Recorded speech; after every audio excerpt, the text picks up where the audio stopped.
প্রচুর পরিমাণে অন্ধকার, প্রচুর পরিমাণে অন্ধকার। এই তো এটাই হচ্ছে সব থেকে নিচের যে রুমটা, সেটা হচ্ছে এই হচ্ছে সব থেকে নিচের রুমটা। এখানে অনেক অবস্থা খারাপ, এখানে টিন সব কিছু রেখে দিয়েছে স্থানীয় লোকজন। এখান থেকে বেরিয়ে যাবো এবার আমরা, এখানে বেশি সময় থাকবো না। এখান থেকে রাস্তা বন্ধ করে দিচ্ছে। এই যে এইখান থেকে দেখুন নতুন ঢালাই, এই দেখুন নতুন ঢালাই, এখান থেকে রাস্তা বন্ধ করে দিয়েছে। তো আমরা এখন এর ভিতর থেকে বেরিয়ে যাব, একেবারে মহলের বাইরে চলে যাব। সবাই আস্তে আস্তে বের হও, সোজা চল, সোজা সোজা সোজা, ওদিকে না, সোজা চলে যাও। এই পাশ দিয়ে ঢোকা যেত, সুন্দরভাবে ঢোকা যেত এখান দিয়ে। এখন এগুলো বন্ধ করে দিয়েছে, এই যে সম্পূর্ণটা।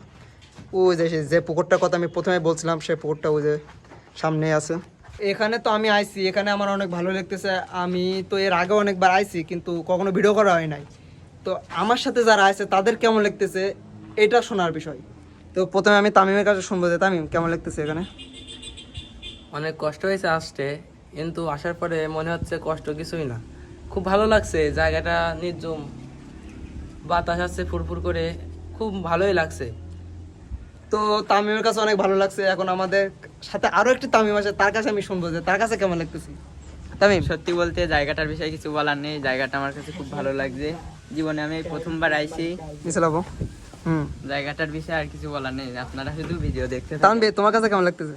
তো আমার কাছে তো জায়গাটা অনেক ভালো লাগছে, কিন্তু ওঠার সময় যে পর্যায়ে